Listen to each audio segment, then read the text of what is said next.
We are live. We're live. We're live. Live. All right. Hey everybody. Hey everybody. Welcome to Kiss Corner. I am Thibert and I'm kind of your host. This is going to get really silly because Scott's, I don't know, he's been drinking caffeine all morning or something. Right here. I got coffee right here. I'm ready to go. Okay, well.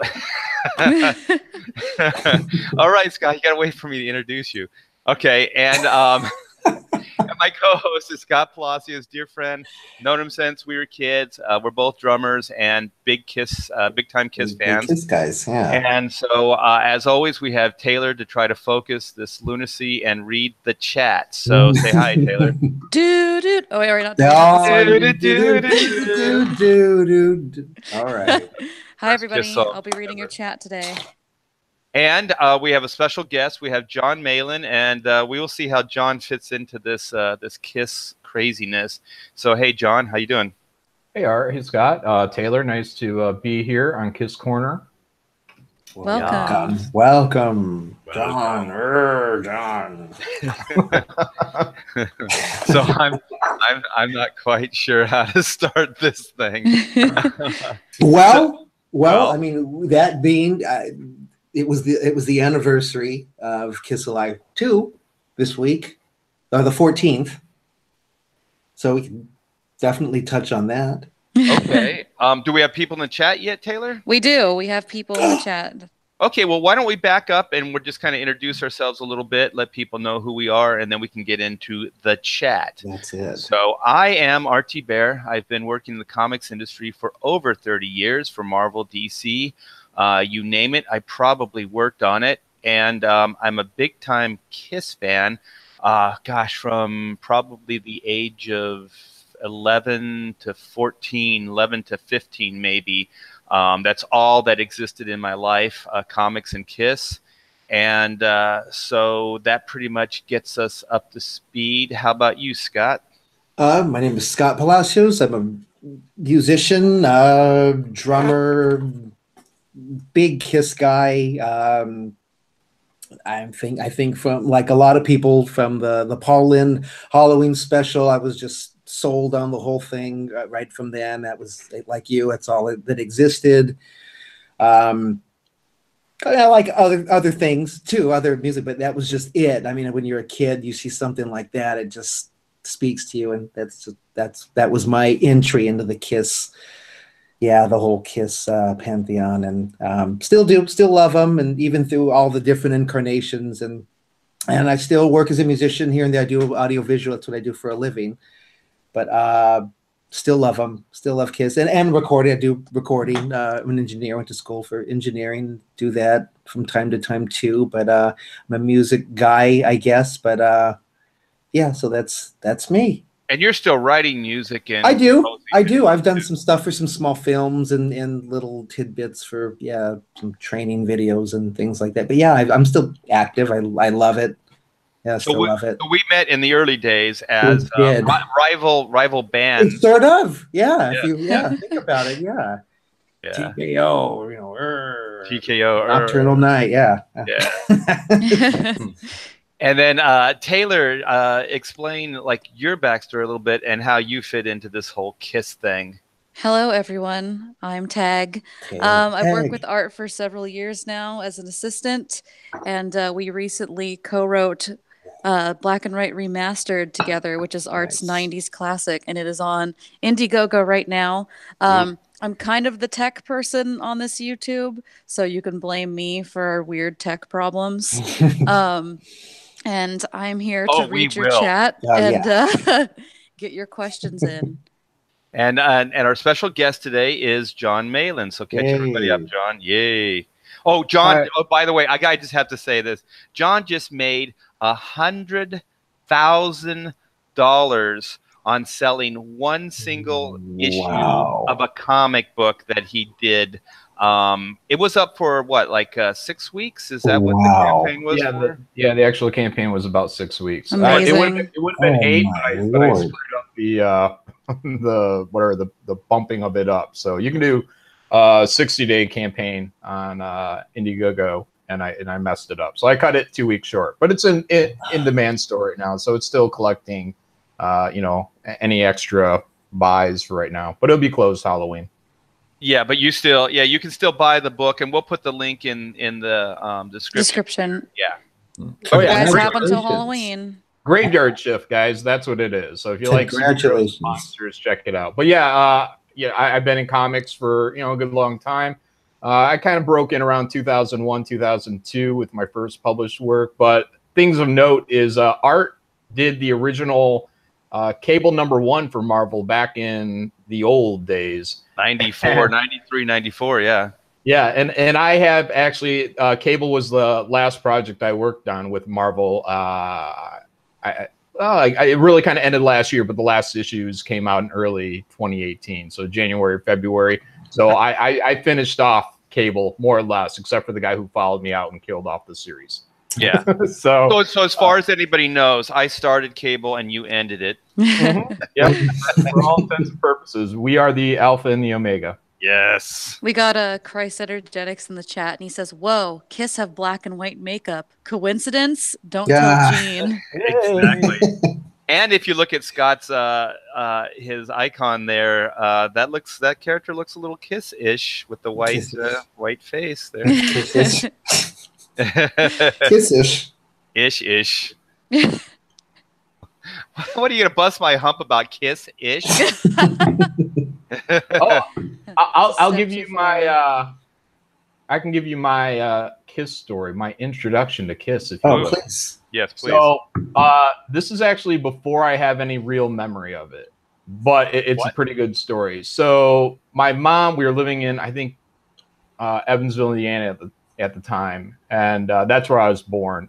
Now I'm doxing myself, but so we had a babysitter, and the babysitter apparently came out to scare all of us kids with I guess a Gene Simmons Kiss mask, and it scared us all so much. I mean, I have only the faintest recollection, if it's even a real memory, and but it scared us all so much. We ran across the street to a friend of my mom's house, and when the babysitter came to get us. Apparently, I bit her leg. That's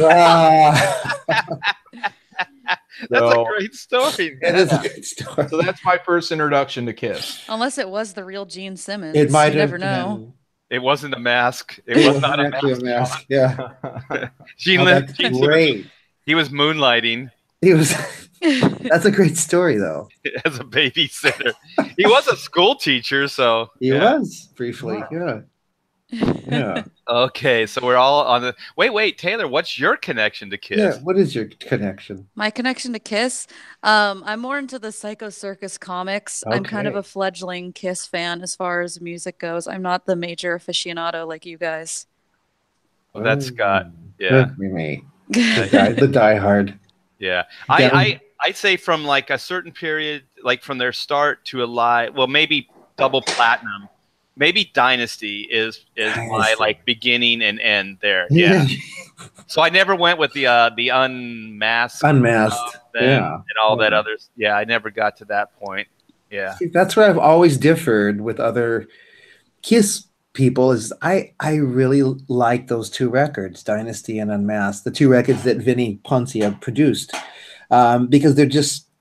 I mean, they're so polished. I mean, they're just power pop gems, especially Unmasked. Dynasty was sort of the beginning of Unmasked. So I always saw them as one entity in terms of production and even the songwriting. But I mean, Unmasked just went way into the pop. I mean, those are pop songs, they're very bubblegummy, some of them, but they just sound so good. Like they're just really good sounding records, they're just produced so well. So maybe that was it. You just kind of, maybe it was the Kiss that you kind of wished for on some of those, we talked about this the last time, the earlier recordings being a little thin and maybe the drums not being big. And then, those records just really enhanced what you kind of hoped they would sound like. And then there was, of course, Creatures of the Night, which came before that, which is super heavy. Too, but not as polished. It didn't reach the two. Dynasty and Unmasked were polished to the extent where they would reach like a whole new audience, like a pop audience, young, because it wasn't, the guitars weren't so out front, even though they were still crunchy and had bite. They weren't as out front. It was more about the tempos and the beats, just being solid. Again, just pop gems. Those songs are very well. I'm just trying to be more commercial with absolutely more commercial. Totally. Yeah. Well, for me, I think Kiss was the perfect because I absolutely love music. I love heavy music. To this day, it's like just the biggest passion. So I think when I was younger, there was comic books. They ruled my life. Superheroes ruled my life. And then there was this band that they were like superheroes that played music, and so they were the perfect gateway for somebody like me into heavy music. And then from there, you start listening to your Zeppelin and your Deep Purple, and all that heavier music. So they were definitely that gateway to like some really cool music, and then just inspiring me to pick up the drumsticks and start playing the drums. I think it's weird when you look back at your life and you just think you can distill your taste down to some really, really simple things. And for me, it was like, Marvel and DC superheroes, specifically Batman, and then Kiss. There you go. Those two are simple. Yeah, that's it. That's it. Yeah. Okay. And that carries on a little bit to this day, though, right? Because I think you mentioned on another stream that I was on that you also enjoyed that band Ghost. Oh yeah, they're like keeping the tradition going. Yeah, definitely. Yeah, that's fun. They have that whole spooky element. They're dialing it back a little bit on the who's who, because they used to keep everything just like Kiss very much under wraps. But only now in the last year have they kind of been unmasking a bit. Well, they had to legally, right? Well, legal issues were coming up because people were suing each other in the band. Very that. Oh, wow, that's ugly. Yeah, because I think one of the guitar players, right, actually filed a claim and then named names. Yeah. Mm-hmm. Well, John, I know of Ghost. I'm not deep into them. I mean, I'm very familiar with them, but isn't it, at this point, isn't it just one or two members left from the original lineup? It's really one guy. It's just the main guy, right? Yeah, Tobias Forge, I think is how you say his name, or Forge. Okay. So I think he's Swedish.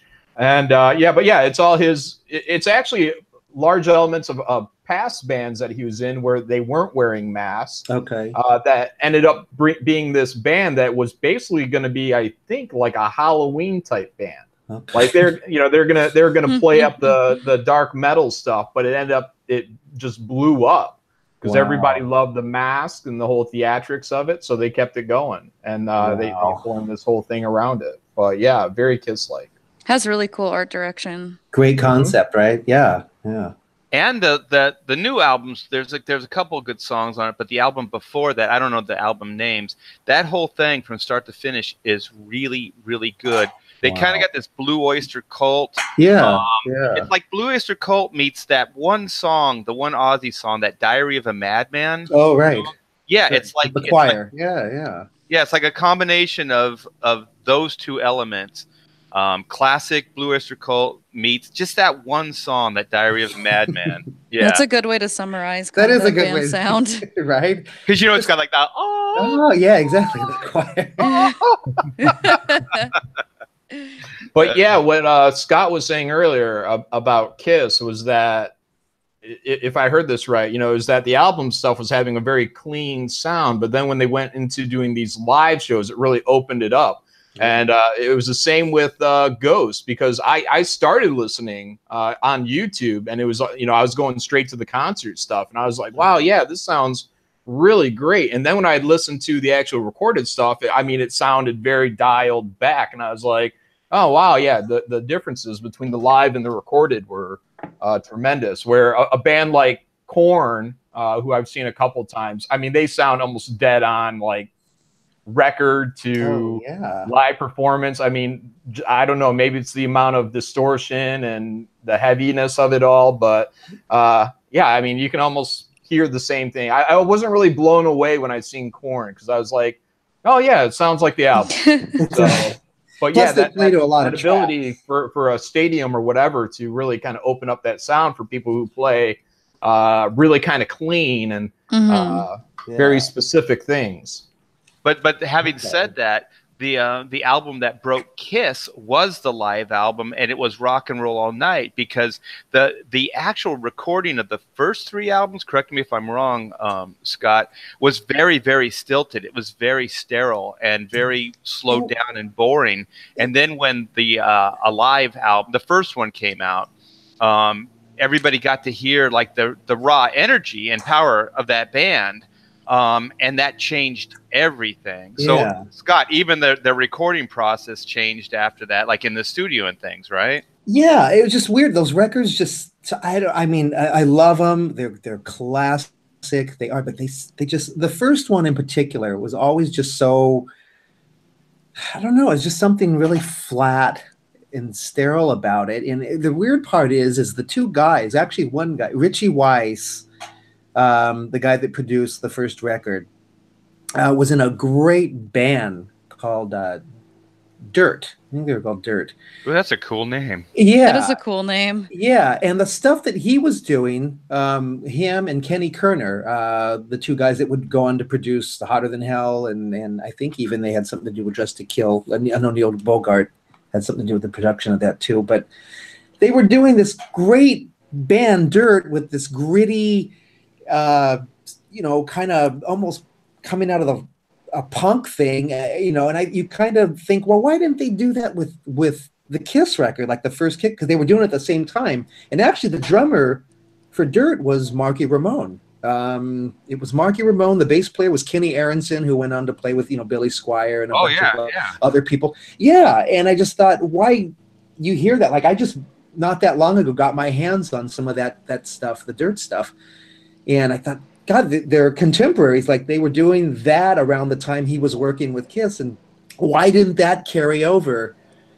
So I don't know. Maybe if it did, maybe the Kiss record wouldn't have.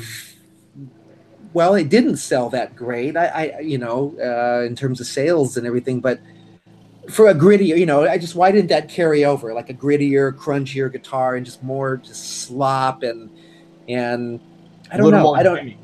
Yeah, and I don't know. Maybe it wouldn't have translated well with a band like that, with Kiss, and I don't know. I mean, the records still sound good. I thought that when they remastered the stuff for Double Platinum, it was better. It sounded better. The drums, they did something. They brought out some of the low end on the drums. That was really always the thing. There was not a lot of echo, but I heard Punky Meadows talk about Kiss, because he auditioned when Ace left. He did. He's talked about that. Yeah. Said that they tuned down. Is it 2 steps? They down the step to D. Yeah. So do you think maybe since like they're in a different key, that it also just the nature of that, because they can't really go into the high range. Like, so a lot of that stuff is like the lower range. Yeah. So it's kind of in that flat or like that more rhythmic range versus like the high. Higher stuff. So do you think that attributes to like maybe the lack of energy, like the lower kind of drudgy, darker? Yeah, because there's no dynamics. They can't really go too far beyond that range. Yeah. I think they do that because of the voices, right? Because of Paul and Gene. Well, I'm sure. And it just gives you a fatter, the guitar, just a fatter tone if you tune down. Almost like Sabbath, just down and just low and gritty. Yeah, it's all low register stuff. Yeah, exactly. Well, almost the entire '90s was drop D stuff. There you go. There you go. All of that stuff is just too. You hear it like it's so just right, dark, and there's a reason for that. It creates a just low, heavy, like a heaviness, like the Korn, like you said, Korn. But they'll do that specifically. But then they'll have the guitars or the singing goes up. You know what I mean? So they have that dynamic. So you can have like the low register stuff as long as it's playing against like some of the higher range. Yeah. But Kiss didn't really have too much of that. It all kind of stayed in that lower register, right? Yeah. Yeah. As far as I know, they always tune down, as far as I know.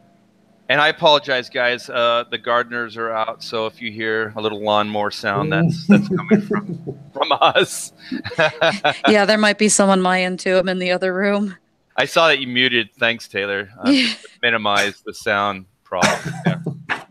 Okay, well, you guys want to talk about Alive too? Because Scott has a little bit of a story, and it's an anniversary. It is. The 14th was the anniversary. Actually, in some publications, they list the 24th as being the anniversary, and it's not the case. It was released October 14th. Okay.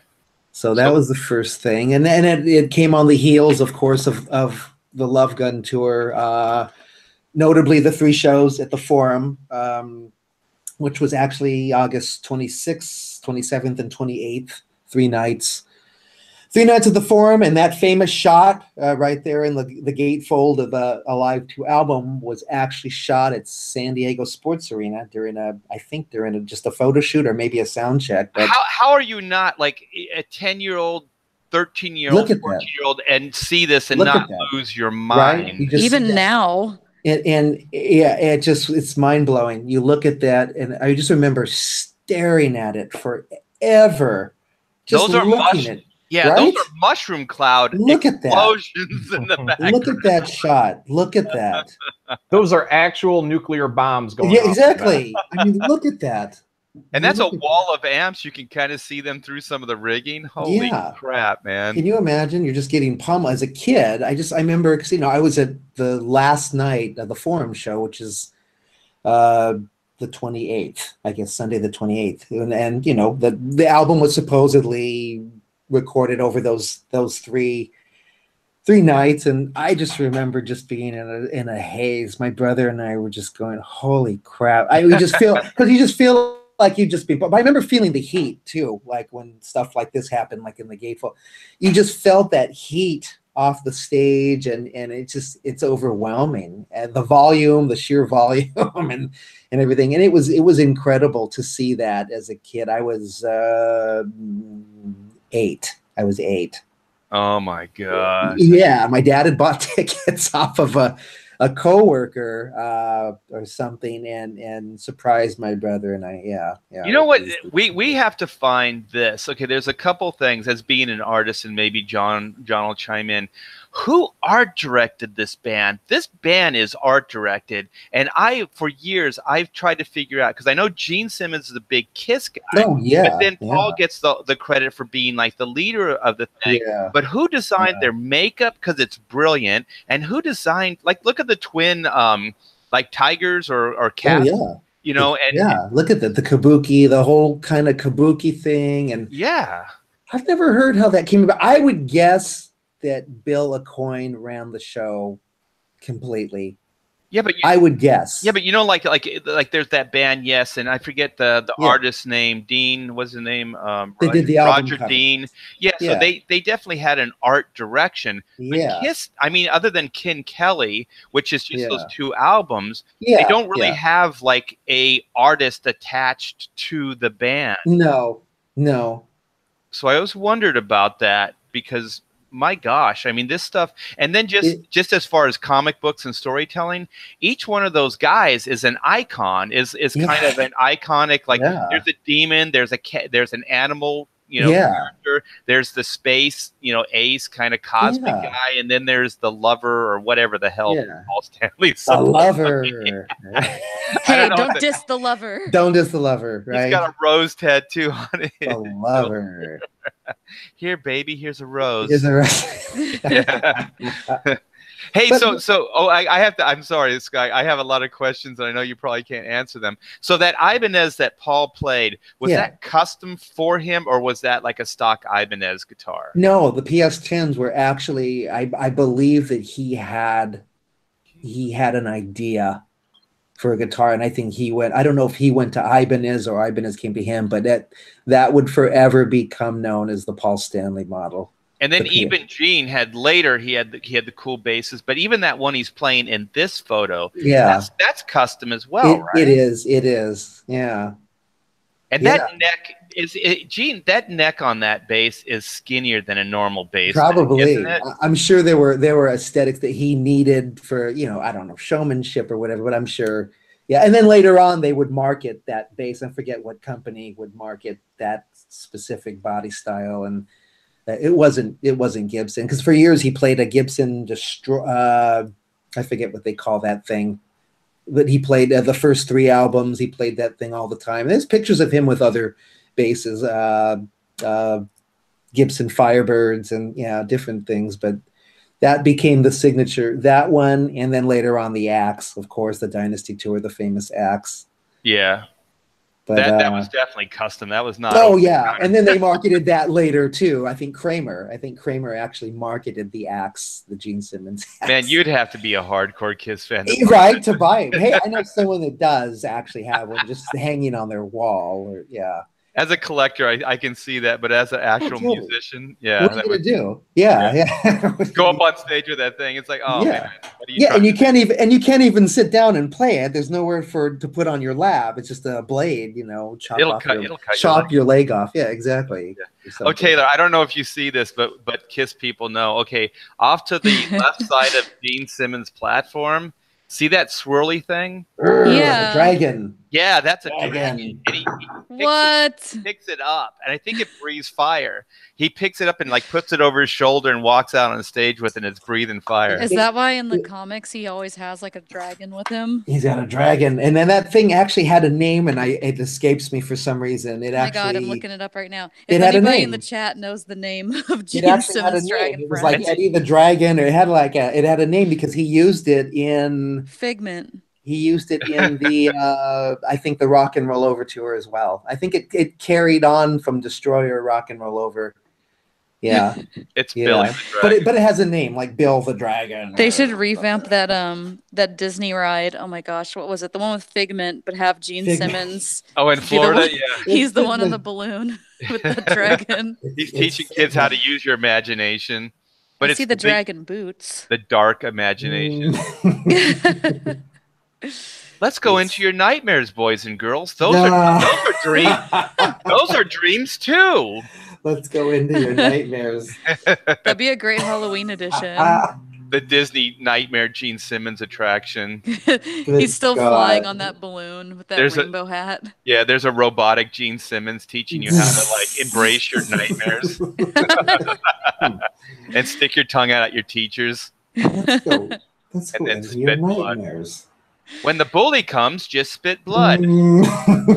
All that comes up like he beat the crap out of you, and you'll get sympathy. Right? Also, you'll scare the shit out of everyone. Yeah. I think he's got internal bleeding.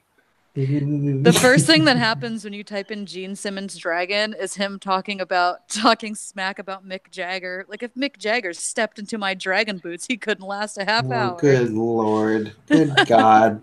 I don't think even Jon Malin. I don't even Jon Malin. I was looking up the origin of the face paint and like what was their inspiration for that, and it said they were really into the New York Dolls. Oh yeah, But they said that because Gene Simmons and Paul Stanley were much larger, that they couldn't just do the femme thing because they like firemen and drag. Well, that's that's actually a very famous quote about the whole thing with the black and white and the leather. Is that Gene Simmons? The famous quote was that we didn't want to look like football players in tutus. Yeah, that's why they went with menacing black and white. And then the story was, I saw an interview with, it was with Paul Stanley, that he said the makeup thing was just, I mean, if you see those early pictures, like when they're transitioning from Wicked Lester into Kiss, I mean, they're doing the makeup thing. It just gets more. There you go. There you go. That's it. There's with Sid, the owner of the Daisy, the club that supposedly they first made the appearance with the makeup. But if you notice, Ace Frehley doesn't even have, and neither did Paul. They didn't even have the white face. It was just the sort of the makings of what later became, their signature makeup. But they just started putting makeup that they thought was interesting on, and then it evolved into this whole other thing. Peter thinking that he had 9 lives, that I guess stemmed from his background as just being in street gangs, and that he had I don't know, maybe he had some scuffles with the law, and so I don't know, but he always said, like, always thought I had 9 lives, and that's where the cat persona came from. Ace's love of sci-fi and anything time travel, that's where he got his thing from, and of course Gene with the horror films and just loving anything in that realm. And Paul Stanley, I've never really heard talk about where he got his actual the thing with the star. I don't know. If the I've never chat heard can him find it, let us know. Well, he's kind of like some kind of hippie, like Star Child thing. That's it, yeah. Or Rockstar Supreme, you know, that's what he's always. But look at that, he's just got eyeliner on. He's just like, yeah. So he hadn't found his niche yet. Yeah, yeah. And then he had to go into Ace territory with the cosmic. He did. Yeah, yeah. He's like, hey, that's mine. That's mine, exactly. Yeah. So I was looking up, brushing up on some Kiss stuff, and I realized that apparently now people are complaining that Paul Stanley is losing his voice. Oh, it's terrible. Yeah. It's awful. I've heard some very recent. I went and saw them a couple of years ago, and Art, you did too. I mean, they're tuned down so far. It sounds like it, that he almost sounds like he's just using his speaking voice to sing. Like it's hard at times to listen to, and you know, because you want to hear the Kiss that you always remember. But you think about it; these guys are 60 plus, 70 years old, still doing that, and it was still a hell of a show. But yeah, they don't sound like, and they're playing. They're playing to tracks. Oh, lots. And the 2 new guys are younger, so they're doing a lot of heavy lifting. Yeah. But you know what? I was not disappointed at all. No, it was a great show. Yeah. Great set list, a great show. Yeah, I'm not complaining. I thought it was, it was great. So I still have a hard time believing that each one of these guys came up with the art direction and the character on their own. It still seems art directed to me. It still seems like somebody planned this whole thing out. Like somebody said, I'm going to be the demon, you're going to be the animal character, you're going to be the space guy, and you're going to be the lover dude. Well, I think because like you pointed out in the last one that their claim is that each one of them came up with their own. Yes. But they all have a unified look. And also, the other 2 don't own their character. So if they create a character, then why don't they own it? Yeah, they don't. Yeah, that is true. They're trademarked, and the 2, Gene and Paul, I think, own the rights to those images, to the makeup. Yeah. So unless they sold those rights to Gene and Paul, then maybe they either never owned the rights or never created the characters or the entities. Yeah. Because I don't know. I mean, they make a ton of money off licensing. Tons. Yeah. Tons. They were the fathers, I think, just marketing. But there you go. That goes back to Bill Aucoin, and he just he was a genius. And he knew, like, I really would dispute. I think that he had a lot to do with the visual aesthetic. Him coming from a television background, before he got into managing, rock bands, primarily Kiss. That was his baby. The chat claims that Ace and Peter sold their characters. I believe it. Yeah, I thought I heard something like that. Yeah, so maybe they did create them and then sold them off when they left the band. Yeah. And Devin has a question for Scott. He said, does Scott know the story of Ace's 300 Gibson custom guitars? I don't, other than I know he buys gear. Even then, like, he was spending money on guitars when those checks would come in. I don't. I'm curious.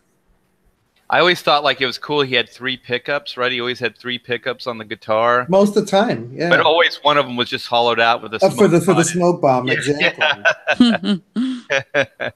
Because he would shred, Taylor. He would shred so fast that he would just ignite his guitar. Ignite, exactly. Yeah. And as a 13-year-old kid, I was like, oh, yeah. That's a superpower. That's a superpower, exactly. That's working for me. Well, hey, man, it's Kiss. I still have to find out who art directed this. I'm telling you, it's going to be Bill. I'm sure he had a lot of people that he maybe brought over from his television production days, and I just think he groomed them to be exactly what he thought they should be in terms of. I just think they were. I mean, I think they came up with the aesthetic, with the makeup and everything. But I think he oh, there's the makeup. Oh my gosh. Which I liked. So tell me they were in the comic books. Look at that. That's a traditional domino mask. Look at that. Yeah. That's kind of cool. I liked it. He was figuring it out. His changed the most, obviously, out of everybody's. I think the biggest problem was that he indicated like eye holes like a domino mask, but they're a little too wide. It looks like an upside down Nightwing mask. They're big.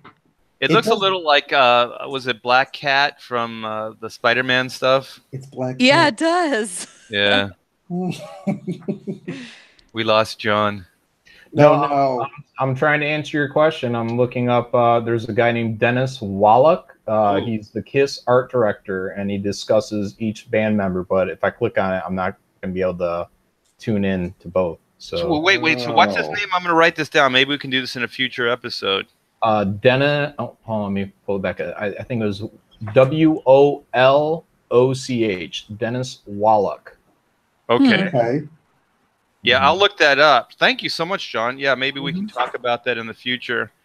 Because somebody else was involved. This is too perfect. It is perfect. And each one of the looks, I mean, if they were so individual, I think they would look more individual, but they still kind of work as a four. You know what I mean? Like there's like the aesthetic works all together as well. It does. Yeah. And I think you're right. It's not an accident.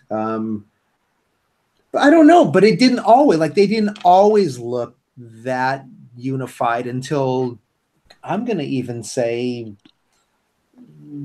Destroyer. I mean, when it really came together, like this will forever be what you guys are going to look like. Like this is it. This is going to be it. You know? I just found the link to that Dennis Wallach guy. It sounds more like there's a link to an interview he did with a KISS fanzine in the 90s. Okay. From what he's saying, it sounds more like he was the art director of like advertising and like the albums and stuff. Because it says he was like a New York ad guy, and he kind of he worked with an advertising agency, and it said that he kind of art directed more of the albums. It sounds like I'll keep reading for that for later, but wouldn't it be really funny if the picture we're looking at right now, that guy in the center is the art director? Oh no, I know. We ask ourselves the question. We're looking right at the guy. No, I know who that is. Oh, who is that? It's a guy named Sid, and he owned the club, the Daisy.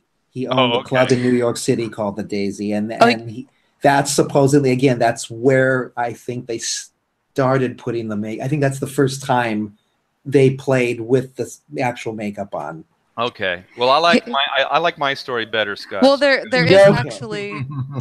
I'll read a small excerpt because I guess he did have something to do with the makeup apparently, because I guess they were doing a photo shoot for an album. It says Bill walked into the art department one day and said, "I'm managing a new band and they wear this white makeup, but they put it on in a really amateur manner." And he was talking to some professional makeup artist. He said, "Will you come to their first album shoot and help put the makeup on in a more professional way?" I thought for a second, and then I suggested a better person. As an art director, that is the way I think. The correct person or talent for the job. I suggested David Bird, who is a great illustrator, and I knew him because I had used him for other jobs. So David and a couple assistants went to the photo shoot and did the makeup. He invented Peter's silver nose. I was there and watched. So I guess this makeup artist, David Bird, kind of helped their art direction along, it sounds like. That sounds like a guest to get on KISS Corner. Oh, absolutely. Ooh. All right. I would love to hear that. Yeah. Wow. I wonder if well, gosh, I'm trying to think of their age now. Because they were probably older than the KISS guys at the time, I bet. And this interview's from the 90s, so. Okay. We should look them up, Scott. Yeah, absolutely. That'd be a great guest. That's a good idea, John. Thank you. Man, I tell you right now, that would be it for me if I got to interview like those two guys. Yeah. And it would prove your theory right too, that there was like a unified. Well, they had to. Like even the stages, like each one of the stage, the tours that they had art direction for each one of those. They didn't keep using the same, stage setup every year. No. And there was just, I mean, there was just a lot put into it. The only thing I did read once is that like the Love Gun stage was actually derived from the setup that they used in the Paul Lynde Halloween special, where they came down in the elevator. I heard that was actually the catalyst for having them come down on the risers for the Love Gun stage, because they liked that coming down onto the stage thing, and so that was directly related to that. So I don't know who actually designed it. I know that they would rent out these theaters and set this stuff up, our airplane hangars notoriously, and have to build these enormous sets. So the Love Gun tour was the Kiss Alive 2 set, right? It actually was. It actually was recorded during supposedly, again, those 3 nights at the Forum. Come to find out later that they weren't actually live shows at all. And I mean, it's public knowledge that Chuck Elias, who I think was an engineer, I think he was the live guy, maybe front of house guy, said that they basically re-recorded the whole show in the studio. Guys, you are not going to believe this, but I actually found a picture of Kiss before David Byrd showed up. Did you guys want to see what that looked like? Let me go back and hopefully. Okay, so I hit stop sharing, right, Taylor? Yeah. Oh, get out of here! I see that. And then click. Get out of here with that.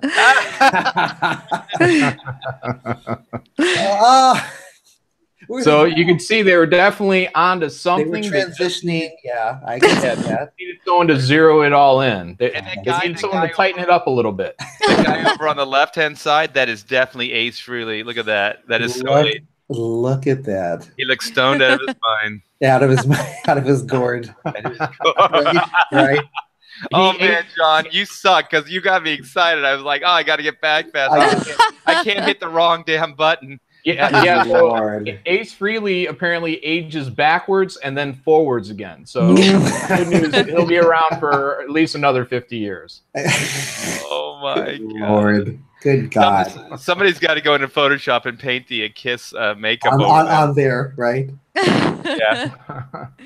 Zoran says that's Slipknot. No. Burn. Even better. Yeah, Art, you can click on my image one more time, and that'll unlock it so it doesn't just stay stuck on me.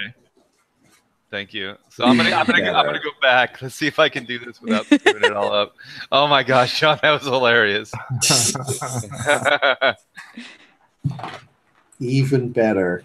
Even better. Oh, now we're going back to this. You know what? I like those other 4 guys better. Good Lord. Let's give those guys some instruments. Let's see what they can do. We barely talked about actual live too. I know. Well, we can. We have the anniversary, right, Scott? It is. It was on the 14th. Again, it culminated from the tour, those 3 nights at the Forum. Because Love Gun tour, if you remember, it was pretty long. I have a date here. It started July 8th in Canada, because it was actually called the Can-Am tour. A lot of people always say Love Gun tour, but it was the Can-Am tour, the Kiss Can-Am tour, which was Canada and America. But and then finished September 5th. So there was a good little stretch between the start of the Alive 2 tour. So the record came out in between there, obviously. And I mean, you told your story too about getting it for Christmas. I just remember what a big deal that was. I remember when it came out, of course, it was all over TV and stuff. But I remember leaving football practice. There was a Warehouse Records not far from where I had football practice, and running. I didn't have the money to buy the record, obviously, I was a kid, but running just to see it. Like I ran down there because I wanted to see what it looked like. It was a spectacle, man. It was huge. Yeah, I want to see this record and hold it. You know, I want to touch it, and hopefully I'll get it soon. And I did. I think the following Christmas, that December. But do you remember Licorice Pizza in the Norwalk Square? Absolutely. Yeah. Absolutely. I mean, I you spent know, all my disposable income. If it wasn't comics, it was records, Yeah, it was records. right?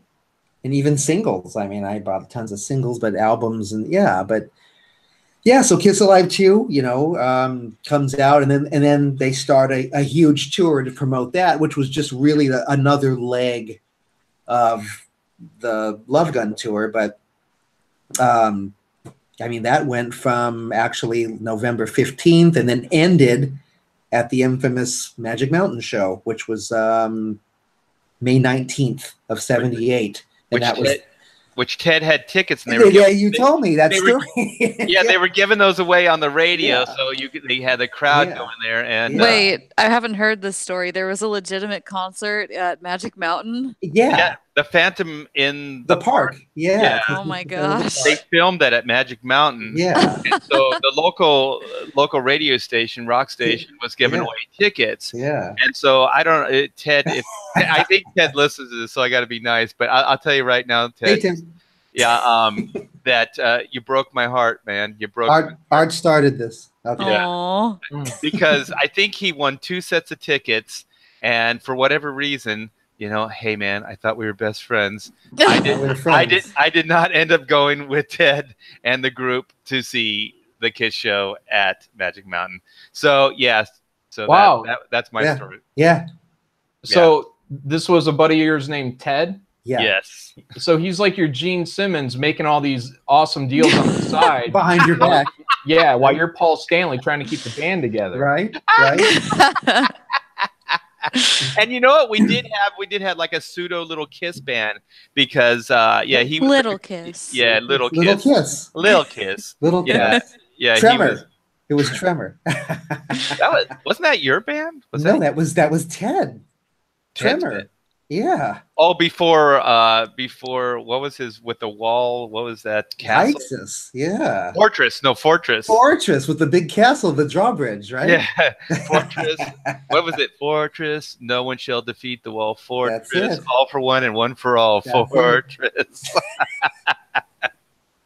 Those were the good old days. Those were the good old days. I don't know, John, like we had a group of friends and we'd play all these local clubs and we're all like LA guys. So we'd play like the LA clubs and all the Orange County clubs and stuff. And so we'd all kind of support each other, kind of like what we're doing now with you know, the Comics Gate and stuff. Yeah. Where we all support each other. And so I think I roadied for you a couple times, Scott. I was like your drum tech. I think you did a couple shows.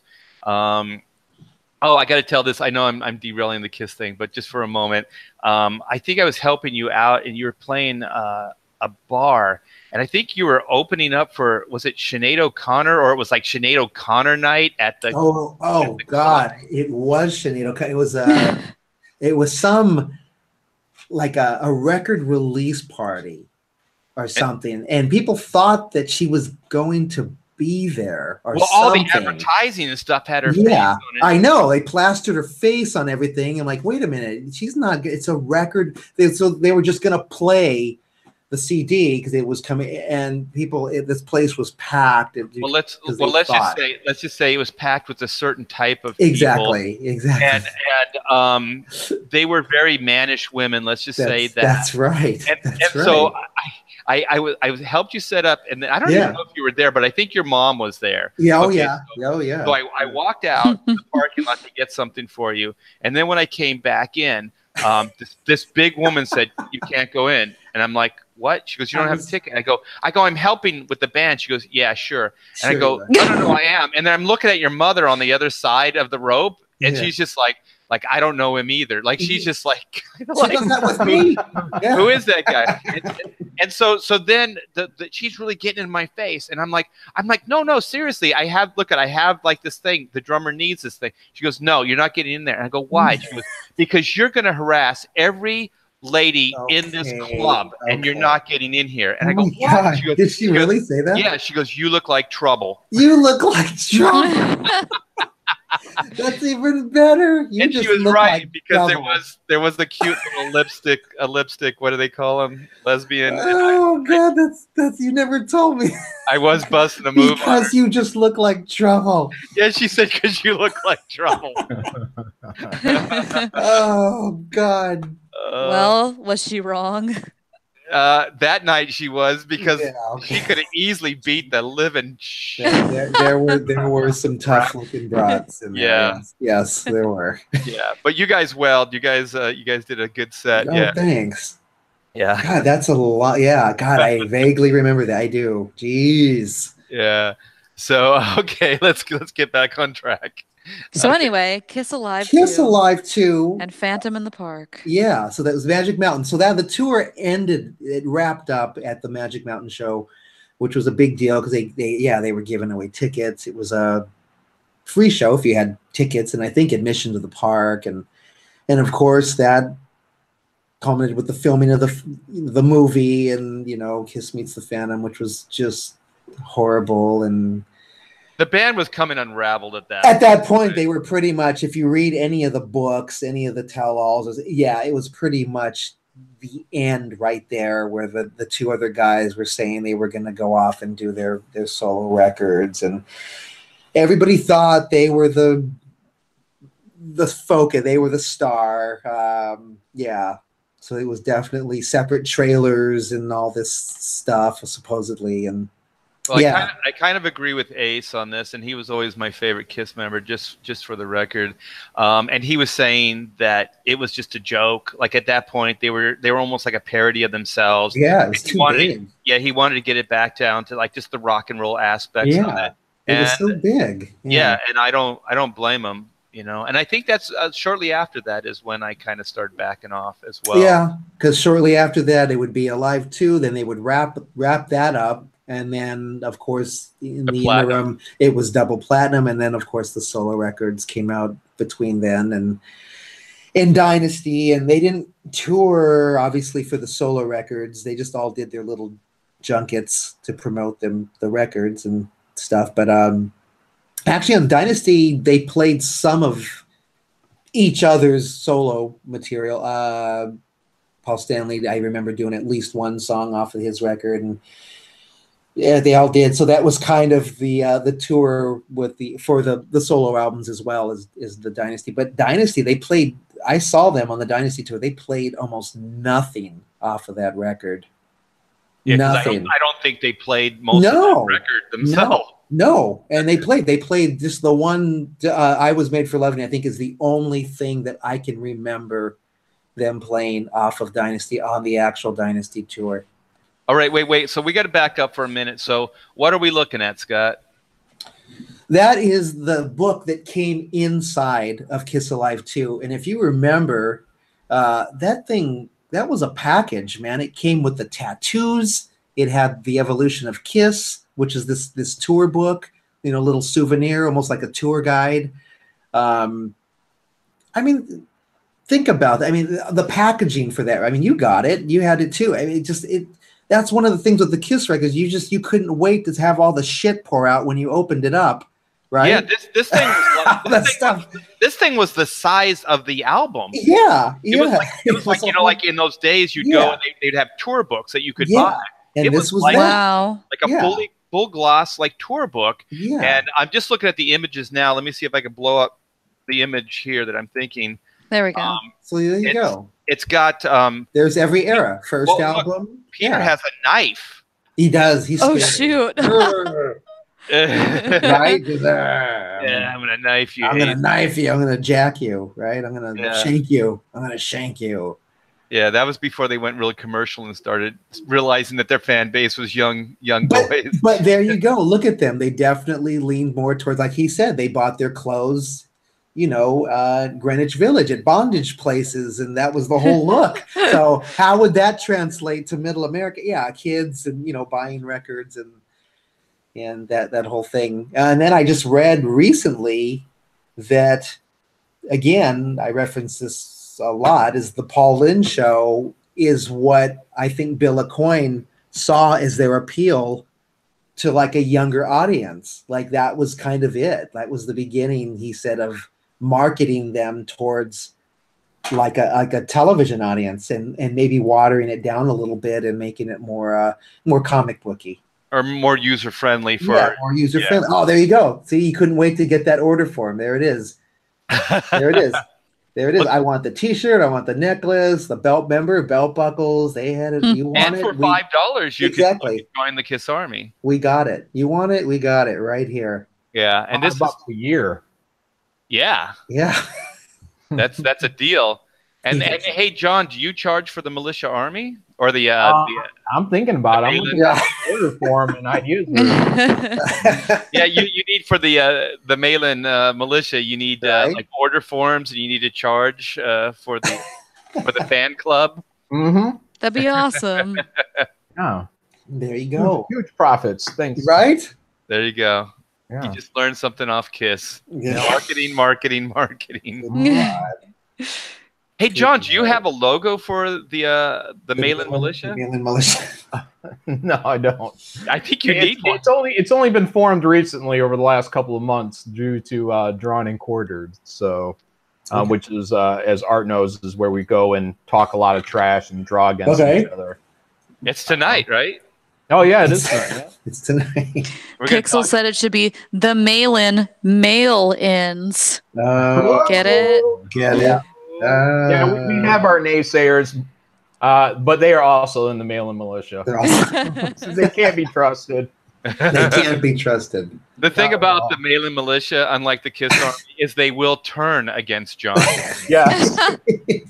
Yes, it is almost encouraged on some level. Ray Thulu says around the time of the fan club, the Kiss Army, said that's also around the time Kiss would allow any merchandise to have their logo, oversaturate the swag market, and started to get people burned out. I think I think that is what happened. It was so much. It was just so much. Like Star Wars is doing right now. Yeah, radios and bobbleheads. Well, you can even buy a coffin. Yeah, that came later. Yeah. But I mean, it was just. But then you figure at the height of their popular, it was just the toys, board games, makeup kits. It just the list is just endless. It was just they were licensing anything and everything. Well, it worked. It did work. How long have they been around? 40 years? It was 40 years. Yeah. And that merchandise is why I even knew about them as a kid. Like a lot of people, they were so like in pop culture. Yeah. Well, like, Taylor, if you didn't listen to the band, like everybody knew who they were. Yeah. Well, you Taylor, just know. You came in with like Spawn and the Todd Toys era, right? Yeah, I did. The first time I ever saw Kiss, I think I talked about this a little bit. If you guys haven't watched, I think the last Kiss Corner, we kind of got into Psycho Circus, talking to Kevin, the artist from Kevin Conroy. That series. Yeah. And like the first time I even saw Kiss was, I think, those comics. Okay. And I thought like, oh, like, is it a band based on, like, I thought that like the comics were like where they came from because of the aesthetic as a kid. Well, also Todd had the action figures, which were pretty killer. And they were awesome. They were cool.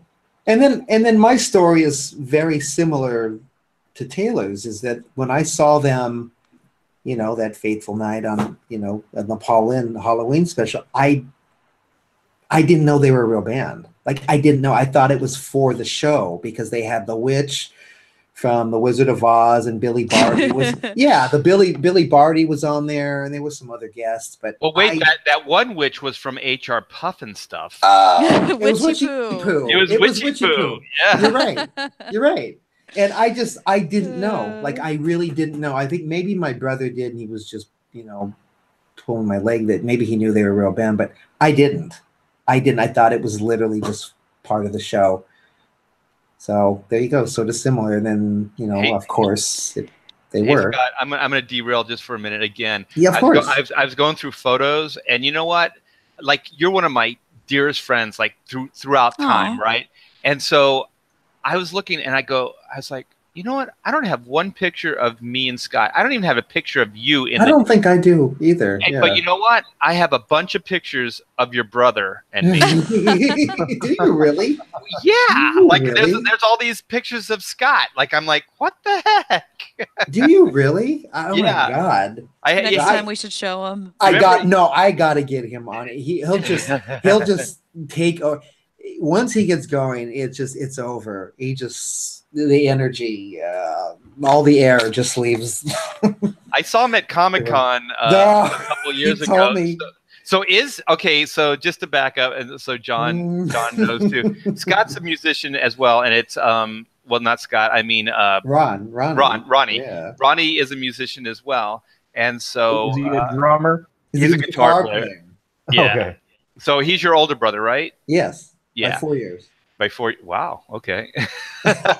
Throwing that in there. So I take it that he's a comic book fan too, because he was at the Comic-Con, or no? He's not. I've never known him to be a comic book fan, but he goes to that Comic-Con he can't wait. How does he get in? I don't know. I was wondering the same thing, but he goes every year. He's been going every year. I mean, I don't know how long, but I mean, he goes, it's a big deal. Like he stays there in San Diego and it's a whole thing. And he goes the whole run of the show. Kiss magic. It is kiss magic. He just osmosis, he just blends through the wall. Yeah, he just sort of bleeds in, but he goes in and yeah, I mean, he goes. Is he a Kiss fan? He is. Okay, because maybe he goes there. Because look, I went to San Diego one year, and I walked in one of the hotels, and right there in the lobby, we made dead like eye contact from about 20 feet from each other. Like as soon as I walked in the door, eye contact. Me and Gene Simmons. Okay, then maybe yes. Yeah. And he was looking at me, and he told me with his eyes, "Don't talk to me. Don't talk to me." And I was like, "Oh, okay, that's Gene." Great. Yeah, so I averted my eyes, and over to the right was like a herd of people with a little red poof of hair in the middle, and that was Seth Green and his entourage. Oh, yeah, he's a very short man. Yeah, tiny. I think Art, you met him before, right? Both of them, yeah. But like I walked, I think to some signing or something with Seth, and I'm like 5'7", and that guy is like to my shoulders. Like he's a really a little guy, small guy, yeah. Wow. Yeah. and if John got eye contact with Gene Simmons, then John's a tall guy. You must be tall, John. Well, game recognized game is what it was. Okay. He gave you the glare. I remember Mike Miller is another friend of ours, and he's the one that's going to do the Drawn and Quarter tonight. He has a YouTube channel. Check it out. And he had a publishing company called Alias Publishing. And so I was publishing a book through his company. And so a friend of mine, he was also writing on the book, saw Gene Simmons. And I was just like, yeah, Gene Simmons has written forewords for some of the books that I've done in the past. And he's like, oh, do you think he'd know you? I go, probably not. So just on a humbug, he goes over there. He goes, hey, Gene, Art Thibert's over here. He says, blah, blah, blah. And he goes, oh.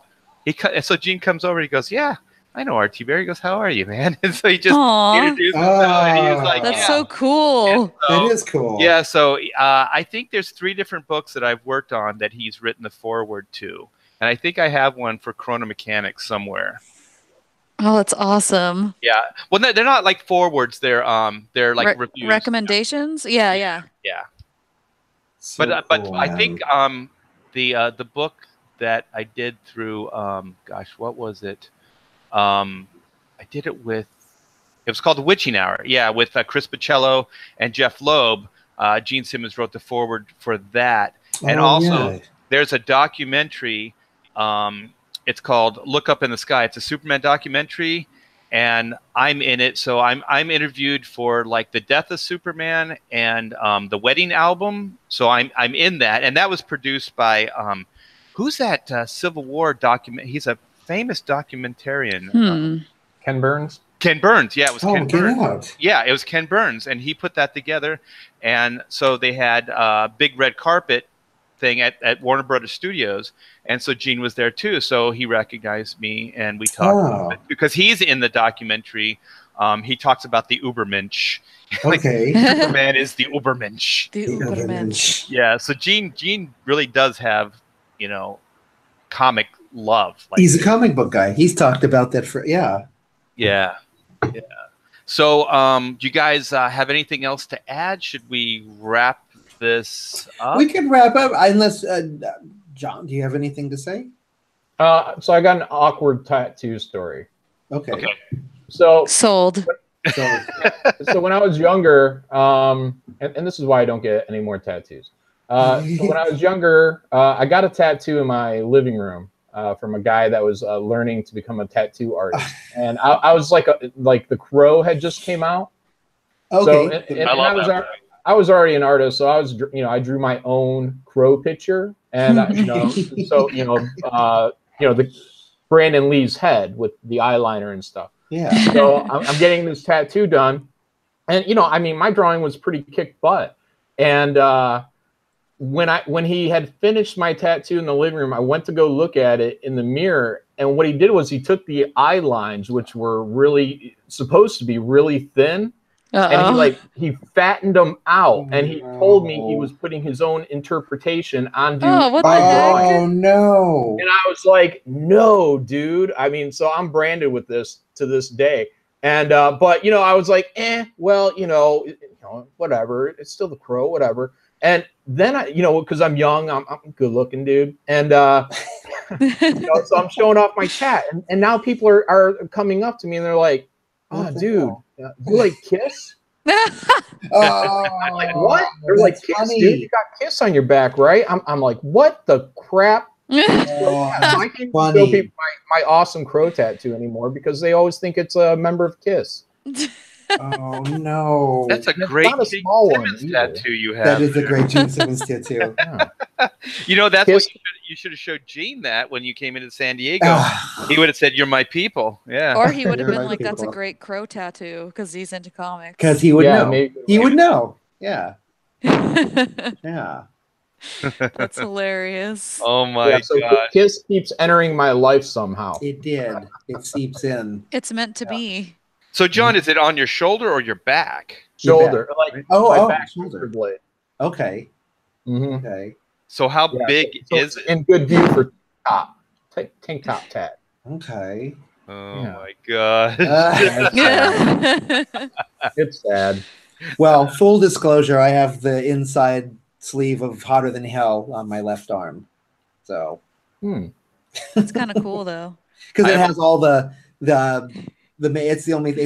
has all of their makeup like in one form or another, so that's why I did it, because it was sort of one way to get all of their makeup in one. I mean, it's cool if it's intentional, but if you ask for something different, that's a whole different thing. John's story, it's my interpretation. Scott went to a professional. You're gonna love it. Yeah. Poor John. It'll grow on you. Live with it for a little while. My interpretation. Well, then do it on paper. Yeah, exactly. If I just laser out one of the eye lines, I could probably have a tattoo guy going there. Could probably be turned into Paul Stanley. Oh, there you go. That's hilarious.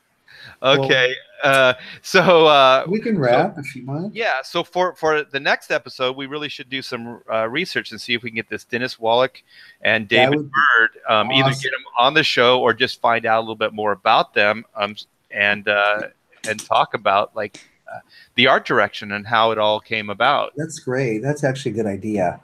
Yeah, for sure. The thing is, these guys have been around for 40 years, and there's no shortage of stories and weirdness that surrounds this band. Yeah. Well, as I'm looking at this picture, I can actually see in the credits cover and inner sleeve design by Dennis Wallach. Oh my gosh, you have crazy eyesight. Wow, how could you possibly see that? I have a large monitor, so I double up my monitor because I draw on my computer. Okay. Another guy that was pivotal in the way they looked and even moved on stage, like choreography and everything, was a guy named Sean Delaney. And he was never away from them. He was just like the fifth member of Kiss. And he had a lot to do with the overall aesthetic of the show, like the actual stage show. And it would be great to get him, but he passed away, I think, several years ago. But well, that would even be greater if we could get him. If you could, right? Halloween episode, right? Halloween episode, or have some kind of resurrection spell, right? That'd be even better. Ooh, we can do that Halloween. But he while was John's counting down for his campaign. We'll have a resurrection spell. A resurrection of Sean Delaney. Right? 11:59 Mountain Time is on Halloween night is when we're going to end Graveyard Shift. Nice. Yes, Scott. John's a big horror fan too. So his concept, his comic book is kind of X-Men meets the Universal monsters. Nice. And so his campaign is going to end on midnight on October 31st. So very cool. The witching hour. Yeah. The witching hour. Yeah. So you heard it, you guys. That's your last chance to pick up a copy of Graveyard Shift. Get on it. Yeah, it's a great book. It really is, and John is turning into a really good friend. So this is cool. Nice. Yeah.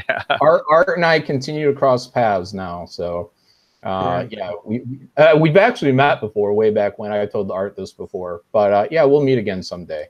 Yeah. Very cool. Once they master that resurrection spell and we're dead and gone, somebody will bring us back for our last kiss. Gosh. We're good until Keith Richards goes. Right? Oh, there you go. There's the.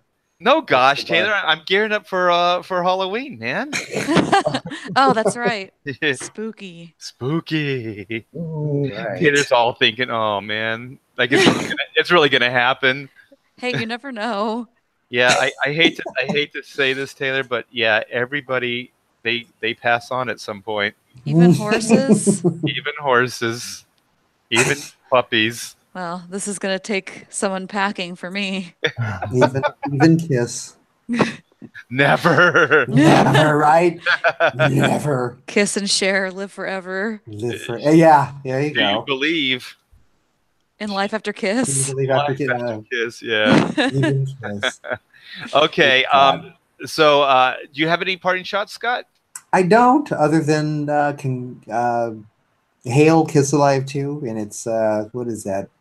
40 years. Has it been 40 years? Is this the 40th anniversary? Yeah. Okay. That's unreal. Unreal. I just can't believe it. But yeah. It is in all its glory.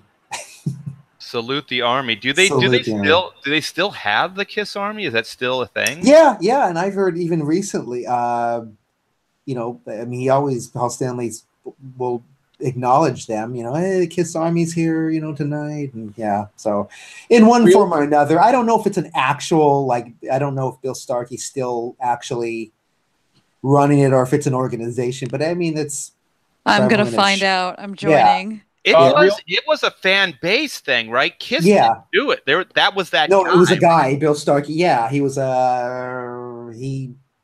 just a guy that Was it like Detroit based or Chicago? No, it was I want to say it was in the Midwest someplace, and he was just pissed off that he couldn't get them to play Kiss on this local radio station, and that's how that started, with them doing like a sit-in, or they invaded this radio station, and that he dubbed it the Kiss Army, and then it forever became known as that. But I think it became like a business for him. Wow, that's pretty cool. What is everyone's favorite song on this album? Oh God, can I start? No. Being that it's all, I mean, that version of King of the Nighttime World, for some reason, always, because the drums, that snare stuff sounds pretty good. Just that, yeah. That always stood out. But I will have to say, for people that don't know, the Kiss Alive 2 album, the last side of it was all new material. That being said, with that, because I've always thought of them as sort of separate entities, the live stuff and then the studio stuff on the last side. Larger Than Life, the song Larger Than Life, which it's right out of the Led Zeppelin, a page in the Led Zeppelin book. That song is just got, the drums are just pound. I think it's Carmine Appice actually playing on that. Probably. Yeah, I think it's either Carmine Appice or a guy named Craig Cramp, but I'm not sure which one. I think Is Rocket Ride on that? It is. Studio? It's one of the songs. Yeah, included in those 4 or 5 songs. Any Way You Want It is also on there. I love that. I love that too. It's a cover of a Dave Clark 5. I love It's that. awesome. I love it. I love it. So Beatley and peppy. I love that version of that song. I love it. What about you, Art? I think for the studio stuff, I really like that Rocket Ride, that intro with that flanger. Oh yeah. Right. Right. Take a rocket ride. Yeah. In my pants. That's in my pants. Oh yeah, the game. Play the game. There you go. We'll play that game later. And then what about the live stuff? What was your I think I don't know, man. When I was a kid, I was a sucker for that Shout It Out Loud. Oh, God. It's so anthemic. It's so fast on the live record. It's almost punk. It's just so fast. Yeah. It's my favorite version of that song. Yeah. Yeah. And then the snare. Yeah, oh no, that ringing snare. What about you, John? Well, there's really only one right answer on this question. I'm surprised you guys keep getting it wrong. It's clearly Beth. I hear you calling. I hear you calling, but I ain't coming home. Yeah, I can't come home. Though that is one of the few songs that I do tend to sing walking around the house. The wife loves it because I sing like an angel. I know. I'm sure. No, actually, my favorite song on this, from looking at the list right now, is I'm from Michigan, so Detroit. You know what? That was my opener. Second choice. That was my second choice. That song still just does it. I don't know. Great? I can listen to it any time, and it's still there. And also, I know it's on the first live album, but the Rock and Roll All Night and Party Every Day. I'm a sucker. I'm a sucker for it. You're a sucker for it. Yeah, fished in as if. What about you, Taylor? Come on, close it out big. Oh, it's definitely that Any Way You Want It, but I love it. I love it. But there's also isn't Christine 16 on that? It is. Oh yeah. So that would probably get my pick. Oh yeah. Yeah. In my pants. In my pants. Enough.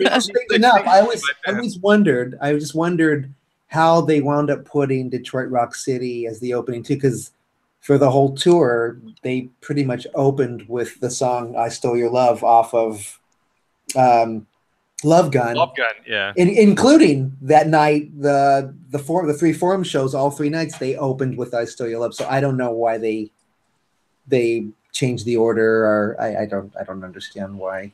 The chat's chiming in with "Shock Me" and "I Stole Your Love." I Stole Your Love. It's a great version, but you can clearly tell, and I know this for a fact because I've read tons. And actually, Eddie Kramer's even said they recorded that during a sound check, and you can tell the crowd's dubbed in, and doesn't matter. Yeah, it doesn't matter. It's still a great version. You know what? This is so funny. Because now I'm flashing back, and I know I heard. I think it was you. You told me some years back, Scott, that it was basically recorded. It wasn't recorded live. Yeah. No, it is. Oh, the guy. Yeah, the front of house guy said that they went in afterwards and they re-recorded. And Eddie Kramer's even said that they had to.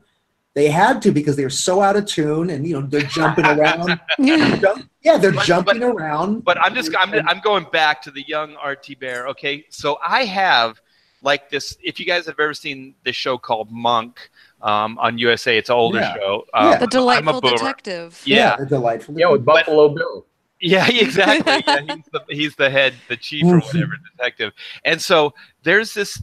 I have a personality trait like that where I have this, is it ADHD? There's this part that I can point out like details. And even when I was a kid, I swear to you, Scott, that I heard the same crowd in different songs. It's gotta be. What? It's gotta be. You know what? I haven't listened to this in years, but if anybody's out there and they have a lot of time on their hands, listen to that album, and I guarantee you will find the same audio clip of the crowds, because there's certain screams. I believe it. Yeah, because I'm the kind of guy, like, I could look at a brick wall and I can see the patterns and I can go, okay, that's all printed out, because there's that every third brick is the same brick pattern. Right. Yeah. That's hilarious. And I'm sure he did. You probably used the same. Yeah, yeah. Yeah, there's something Yeah. in there. Yeah, yeah. Yeah, there's numerous songs on there that were actually, I think, Hard Luck Woman was during a sound check. I Stole Your Love clearly is during a sound check.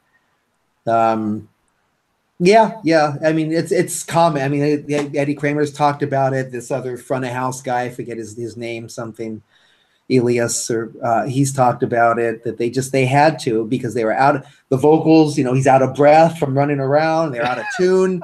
They're out of tune. And Eddie Kramer had said for the first live album even that the only thing they kept were the drums, and they had to re-record everything else.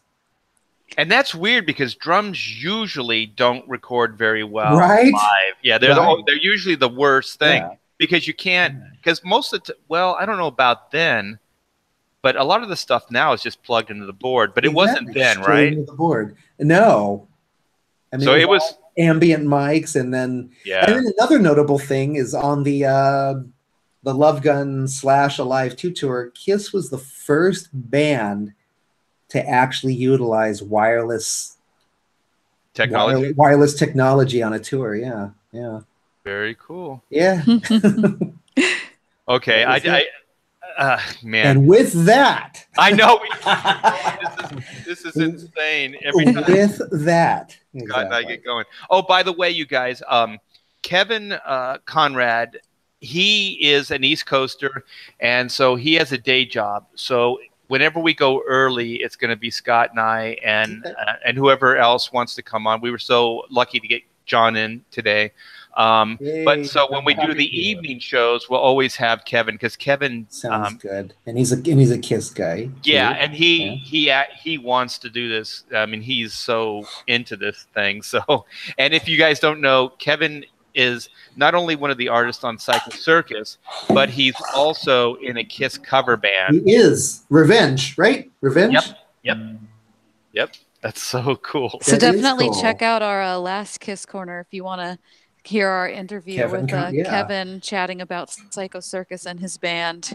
Yeah. And so, and if there's any graphic artists out there, please get in contact with Jon Malin, because the Malin Militia needs like a Kiss logo. You guys need a Kiss Army type logo, like the Malin Militia, some kind of graphic to go with that. And then definitely. And then the fan club will follow. Awesome. Right. Should I give our end credits?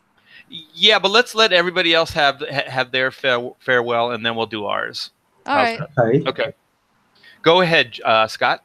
All right. I'm going to close this out with a little song to the comic that John and Art and Taylor. This is my little little tribute to you guys.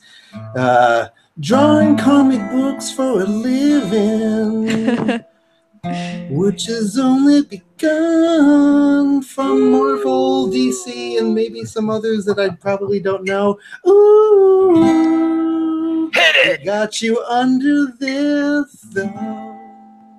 Hit it! Yeah, exactly. That's our little musical tribute. Since you love that song so much. That was amazing. Yeah. Oh, it's a little longer. I was pulling up a lighter picture. Oh, yeah. All right. So very cool. Hey, John, what do you got going? I know you have a lot of things going, but let's let everybody else know. Yeah, my name is Jon Malin. You can find me on Twitter at Jon Malin.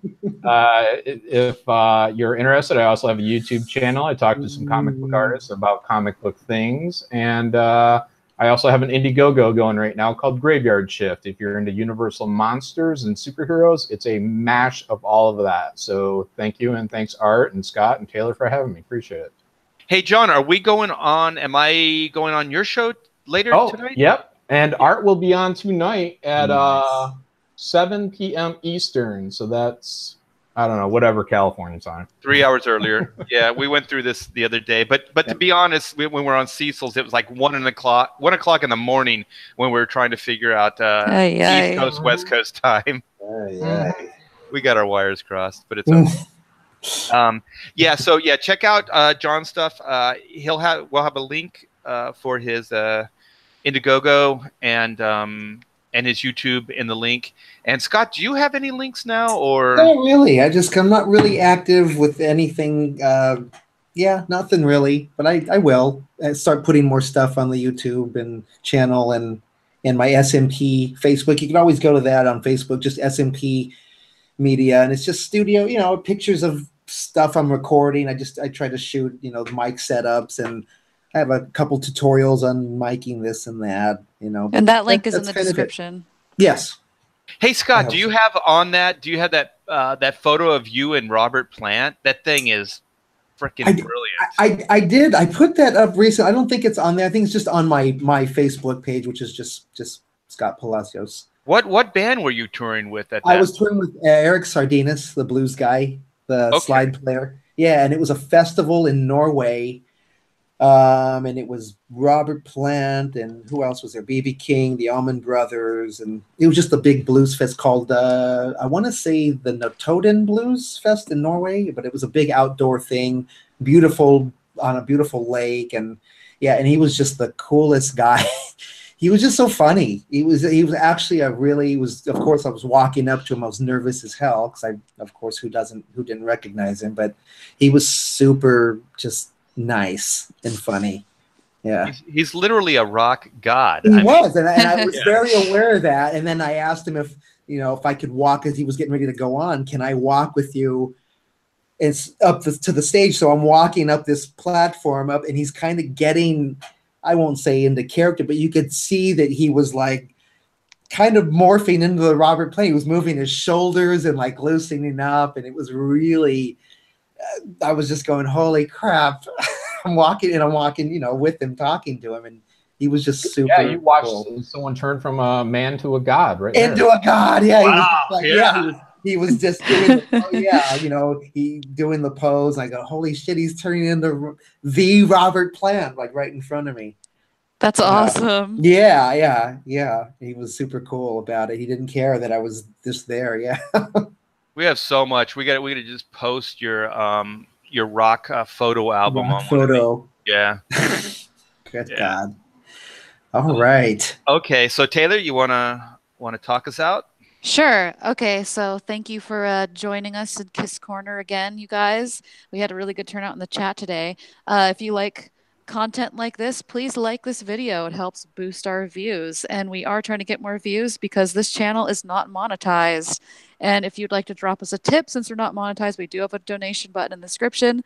We also have Scott Palacios' Facebook page, SMP Media, if you want to check out some of his work there. We'll also be adding a link to Graveyard Shift. You have till Halloween to get yourself a copy of that, and you should. Yeah. And we have a link to Black and White Remastered, which is... Wait a minute, what's Black and White? What is that all about? That's Black and White Remastered is a spy-themed future tense comic book that Art and I wrote, and Art did some beautiful artwork for that. When you click the link, you'll see it instantaneously, so I recommend you do that. We have about a week left in our campaign. It ends Sunday, and I believe that Sunday we're going to be live streaming pretty much all of the day. Yeah. So you should come and join us and keep us company for sure. We are also trying to reach our 30K goal by Friday. And when we do that, 2 backers who have pledged from the beginning to that Friday will receive original art. And the 2 pieces of original art they are going to receive, 2 people will receive 1 piece of original art, is the Greg Capullo cover, the original art to that. And another person will receive the first page splash of the original issue 2. So if you want a chance to win those, help us get to that 30K by Friday. Please share and tell a friend. We're trying to get new eyes on this campaign, trying to get the book into as many hands as we possibly can. So consider backing Black White Remastered, and please like, subscribe, and hit the bell for notifications on this channel. Yes. So thank you guys very much. Thanks for showing up. And I think this is going to be it for Kiss Corner. So you guys have a good day. Thank you. Until next time. Bye, everyone. Bye, everyone.